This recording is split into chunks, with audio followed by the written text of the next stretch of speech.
Fala galera, tudo bem? Que é o Pablo. Vamos falar um pouco hoje de ansiedade financeira. Você já foi pego pensando em conta, mesmo tendo dinheiro, mesmo às vezes a gente tendo condições de pagar, mas aquela ansiedade, aquele desespero toma conta de nós e às vezes a gente fica falando, meu, como que vai ser? A mente fica a milhão, fica pensando como que será para pagar essa dívida, um aluguel, uma conta de água, uma de luz. A gente fica gerando esse anseio, essa agonia, essa preocupação, né? A nossa mente fica a milhão. Isso aí gera vários gatilhos em nós. Não é diferente. Por isso hoje nós vamos falar um pouco sobre essa ansiedade financeira que temos no dia a dia. A ansiedade financeira não é só a falta de dinheiro, mas sim é o medo que gera com o amanhã, com falta do dinheiro, pensando como que vai fazer para pagar a conta.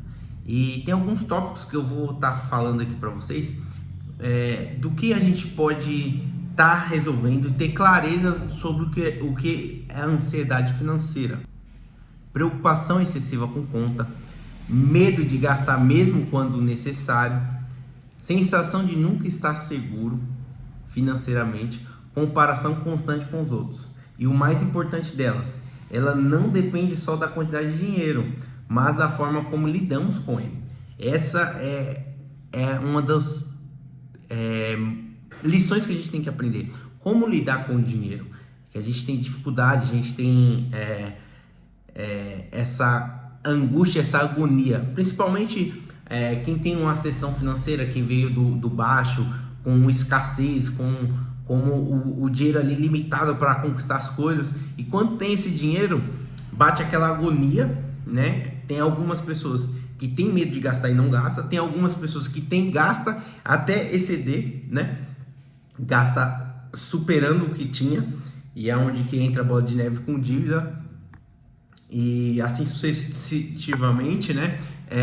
E tem aqueles que são cautelosos até demais, que com medo de ficar sem, deixa de usufruir das coisas boas também. Alguns transtornos que a ansiedade financeira nos faz, ela nos afeta o nosso sono, faz com que a gente não durma o suficiente, fica pensando, e a mente, quando ela não desliga, a gente não consegue dormir. Gera estresse constante, a gente fica estressado, nervoso, agoniado por querer resolver. Isso por muito tempo eu fiquei assim. Ainda tem fases que eu fico nesse altos e baixos. Conflitos familiares, uma das maiores causas de separação é questão financeira, porque as pessoas não conversam sobre dinheiro, né? E isso causa intriga, causa confusão dentro de casa. Diminui a nossa capacidade de tomar decisões racionais. A gente não pensa no que está tomando decisão, às vezes toma decisão na emoção. Então, por isso que é bom a gente tratar essa ansiedade, tratar esse desejo, essa agonia de pensamento futuro, né? Para nós podermos cuidar disso da forma certa, do jeito certo. Quando a gente está ansioso, a gente acaba tomando decisões erradas. A gente toma decisões piores financeiramente possível, ou baseada no medo, né? Ou seja, a ansiedade aumenta problemas financeiros e os problemas financeiros alimentam a ansiedade. E assim, é uma troca, né? Quando você tem ansiedade ansiedade pelo futuro, gera problema no seu presente com o dinheiro. Então a gente tem que tratar isso. Como que trata? A gente tem que cuidar, ter essa cautela, ter essa limitador, para que a gente não possa vir fazer besteira, né, financeiramente. Quero fazer alguns questionamentos, eu marquei aqui algumas perguntas sobre a ansiedade financeira. Alguns questionamentos para você refletir neste vídeo e tentar compreender. Você se preocupa mais com o dinheiro do que com a paz? Primeira pergunta. Segunda pergunta. Você sente que nunca é suficiente dependendo do quanto ganha? Terceira pergunta. Suas decisões financeiras vêm da sabedoria ou do medo? Isso aqui é forte, hein? Quarta pergunta. Você confia mais no seu controle ou em Deus? Isso aqui Quando nós acreditamos no Senhor, a gente faz, claro, a gente tem que agir, né? Mas a gente ora, quando nós somos cristãos, a gente tem que entender que o Senhor sempre tem o melhor para nós, sempre tem. A gente quer fazer do nosso jeito, do jeito que a gente acha certo, né? Mas o Senhor sempre tem o melhor para nós. Então, a gente tem que ter essa cautela e orar e agir. Não adianta só orar e falar, Senhor, me responde, sem tomar decisão. A gente tem que aprender a tomar as decisões certas. A Bíblia não fala para a gente não ser cauteloso com o nosso sustento, se preocupar com as nossas obrigações. Mas ela nos alerta em Mateus 6, 25, 26, diz assim, ó: não andem ansiosos pela sua vida, observem as aves do céu. A gente temos que aprender com aquilo que a natureza já nos proporciona, né? Aquilo que ele já nos quer ensinar. Mateus vai dizer assim, ó, vou ler completo aqui em 6, 25 e versículo 26, vai dizer assim, ó: portanto, vos afirmo, não andeis preocupados com a vossa própria vida, quanto ao que haveis de comer ou beber, nem pelo vosso corpo, quanto ao que haveis de vestir. Não é a vida mais do que o alimento, e o corpo mais do que as roupas. Contemplai as aves do céu, não semeia, não colhe, nem armazenam em celeiros, contudo vosso Pai Celestial a sustenta. Não tem de vós muito mais valor do que as aves? Aqui ele ensina que nós temos que aprender a ter paciência e aprender a entender que o Senhor nos sustenta. O Senhor nos dá a direção, o Senhor nos dá a liberdade de escolha, mas Ele nos dá a direção também. Então, não precisa ficar ansioso pelo aquilo que vai acontecer. O Senhor, Ele sempre dá a resposta, né? Assim como as aves, elas não se preocupam com o que vai comer ou o que vai beber. Sempre tem algo. O Senhor sempre tem o melhor para nós. Em Filipenses 4, no versículo 6, vai dizer assim, ó: não andeis ansiosos por motivo algum, pelo contrário, sejam todas as vossas solicitações declaradas na presença de Deus, por meio de oração e súplica em ações de graça. E a paz de Deus, que ultrapassa todo entendimento, guardará o vosso coração e o vosso pensamento em Cristo Jesus. Então, nós temos que orar para o Senhor tirar essa ansiedade, essa agonia de dentro de nós. Então temos que falar com Ele, explicar e pedir discernimento e direção dEle, porque Ele é todas as coisas, Ele é o melhor caminho, Ele é a verdade e a vida. Então não tem como combater melhor do que a oração.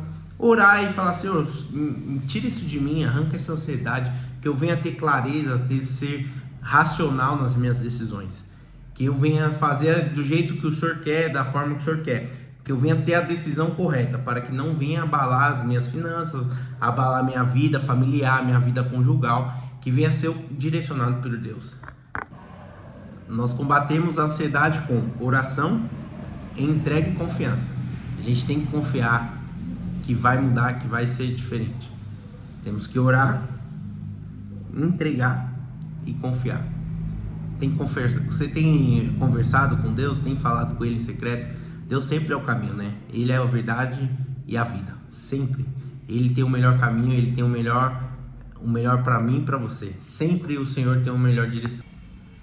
A palavra nos instrui em Provérbios 21, versículo 5. Os projetos bem elaborados do homem trabalhador redundam em fartura, e desesperado acaba sempre na miséria. Então não adianta só orar, a gente tem que fazer um bom planejamento também, para que possa realizar e executar da forma correta, do jeito que o Senhor quer para mim e para você. Então planeja, faça, escreva linha por linha. Às vezes a gente tem dificuldade lá de enxergar o que está acontecendo na nossa vida financeira. Já colocou um papel? Já pegou, escreveu, colocou lá o que tem que ser feito, como tem que ser feito? É isso. Por muito tempo eu venho batendo nessa tecla, né? Que temos que fazer esse controle. Por muito tempo eu fui descontrolado. Muito tempo. Gasto mais do que ganho. E eu coloquei um ponto nisso. Eu falei, não, agora eu preciso aprender a resolver. Coloca no papel, faz o planejamento, não gasta antes do que é permitido dentro do seu planejamento. Não faça dívida que você não possa cumprir, honrar. Pensa antes de fazer. Mas a gente só tem uma vida. Muitas pessoas falam desse jeito, né? Nós só temos uma vida. Nós só temos uma vida. Mas até quando você vai ficar nesse pensamento? E só dívida aumentando, juros aumentando, problemas aumentando, ansiedade aumentando, ficando doente, por conta de não fazer um bom planejamento. Planeja antes de gastar, antes de fazer. Planeja. Existe um equilíbrio essencial. A gente precisa aprender a não viver ansioso, como se tudo dependesse de você. Nem tudo depende de você. Descanse seu coração. Não também ser irresponsável, achando que nada depende de você. Tudo não depende de você, e também não pode largar a mão achando que nada depende de você. Nós temos que ter esse equilíbrio para a gente ter paz de espírito, para a gente ter esse controle emocional. O caminho saudável é planejamento com sabedoria, viver com disciplina, confiar em Deus acima de todas as coisas. Acima de tudo, tem que ter a confiança nele, que é nele, por ele são todas as coisas. Como que a gente faz para diminuir essa ansiedade? De que forma? Como ter essa clareza? Fazendo o controle básico. Você tem controle básico. E principalmente quando você entrega o que não pode controlar, você tem que pôr para fora. Não adianta você querer fazer aquilo que não está dentro do seu alcance. Não adianta você querer fazer aquilo que é para o João fazer. Faça o que você consegue fazer, o que está dentro do seu habitat natural. Isso aí vai diminuir drasticamente a sua ansiedade. Se esse vídeo falou com você, não foi só sobre finanças, né? Talvez sobre confiança, como confiar em Deus, confiar em você também, né? Se fez sentido, deixa seu like, curte, comenta, compartilha. Se para atender a alguém, se você precisa que alguém ouça sobre isso daí, sobre essa ansiedade financeira, comenta aqui embaixo aí no vídeo, comenta se fez sentido para você esse vídeo. Até o próximo vídeo, Deus abençoe.